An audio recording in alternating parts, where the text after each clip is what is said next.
Okay, so let's start off with the Villa Savoye. We need to make a very schematic, blocky version of this, right? Just to sort of get the overall forms and shapes. And so let's start off first with our first level. So let's hide the second and third level because we don't need that information for now. Let's open up the first level layer drop down, and you notice there's a ton of different choices there and how I broke things down. The only thing we're going to need right now is the first one, concrete slab. And if you open that up, you'll see there's a curve, which is what this is, and a solid, which has nothing on it. So what we're going to do is we're going to want to create a solid from this curve. And instead of going through the process of creating a planar surface, what we can just do is extrude curve, and it's going to give us that option. And so what I'm going to do is I'm going to make sure you're on the solid layer. I'm going to extrude that curve 9 foot 6 inches.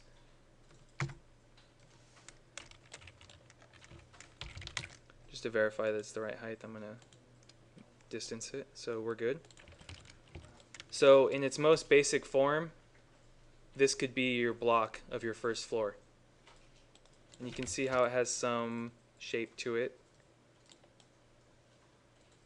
Not very interesting, but it's there.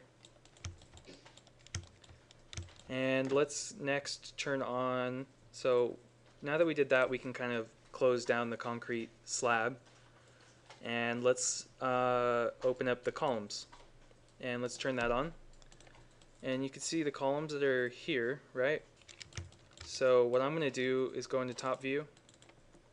And in top view, you can see that there's a lot of columns to choose from on the inside. Let's not choose those for now. Let's just choose the exterior ones.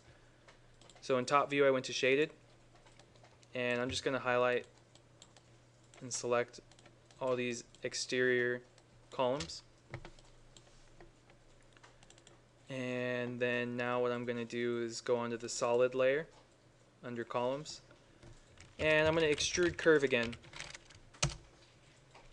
And I'm going to extrude them to the same height. So I'm going to go 9 foot 6 inches. And now you see that they end up at the same elevational height.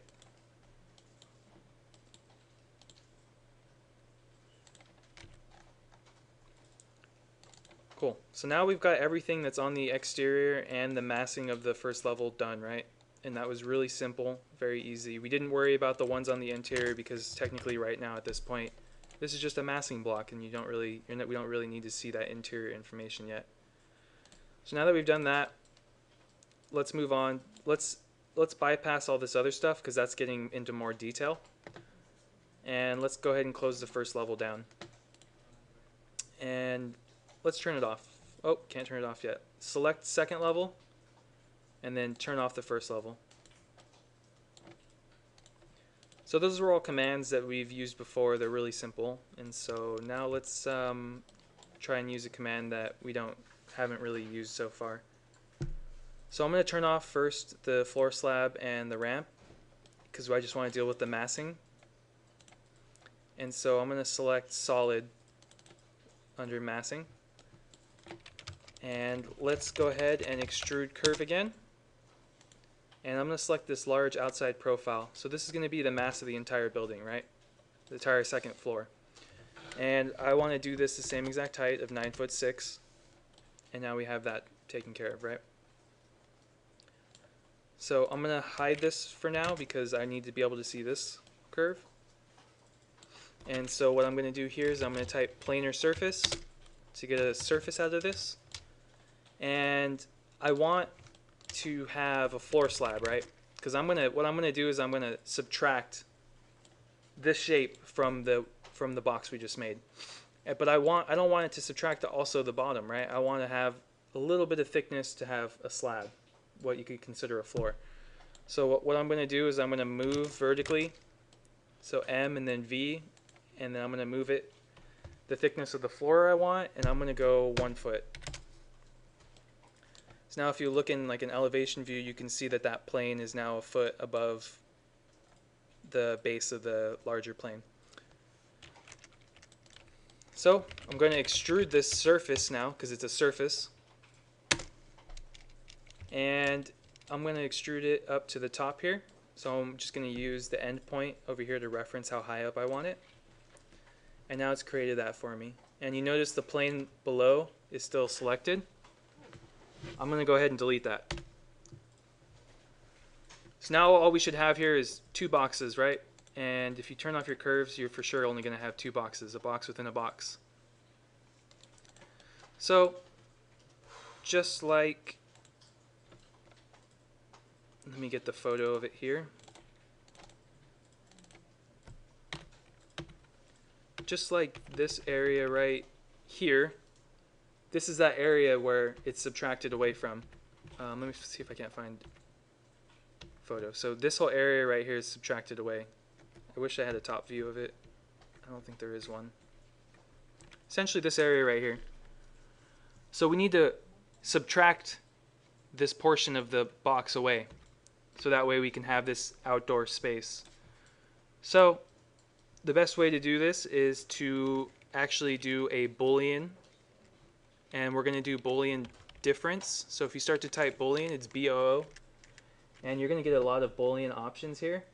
There's difference, intersection, split, union, two objects. The one we're going to use is difference. I'll show everybody a little example of how that works, because the help is actually very helpful for this. So if you have an object and you want to Boolean it, what it's going to do is that right there. So it takes a solid, two solids, and then you use one solid to extract the information, and then you get that, right? So I'm going to slow that. Okay, so let's go ahead and do that. So first thing it asks is select surface or polysurface to subtract from. So I'm going to select the overall box, and then it says hit enter.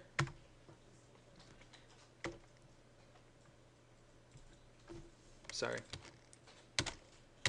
And then now it says select surface or polysurface to subtract with. And it also asks if you want to delete that object after you select it. I actually do, because we don't need it. So I'm going to select the internal box, and I'm going to hit enter. And now you see it took away the information completely, and it subtracted it away. So I'm going to do that again so everybody can see it one more time.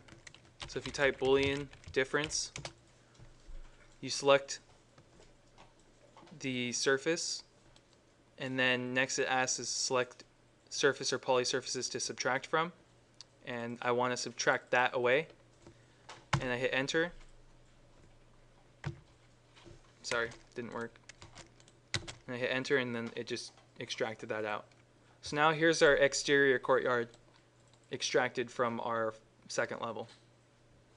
And this is still very schematic. You can tell there's no windows, there's no anything in this. It's just simple boxes. So I think that's enough information for now for the second level, and so now let's just turn on the third level here.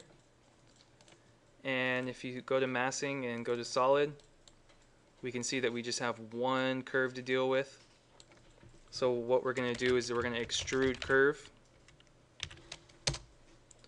and let's do the same exact distance again, which is 9.5. And you can see it says 9.5 already up in the command line. And that's because it's remembering that I had already asked it to do that, so I don't have to type anything in, I can just hit enter. And it's extruded that curve for me.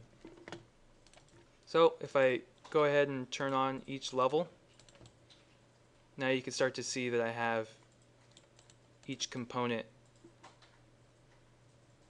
very schematically drawn out, or modeled I should say.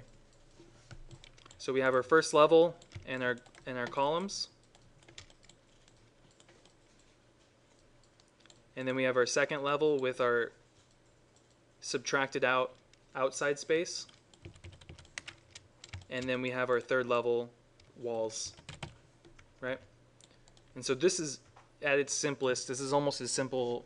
It's a little bit more complex than what we did for the site model, but it's along those terms of just a very simple boxy shape. And it was essentially just done from a series of curves that were then extruded. So this is another method for you guys to, for your own designs, that you could go as simple as doing something like this versus doing something as complex as lofting lines together. So I'm going to stop this video and then we can start to add a little bit more detail to the first level.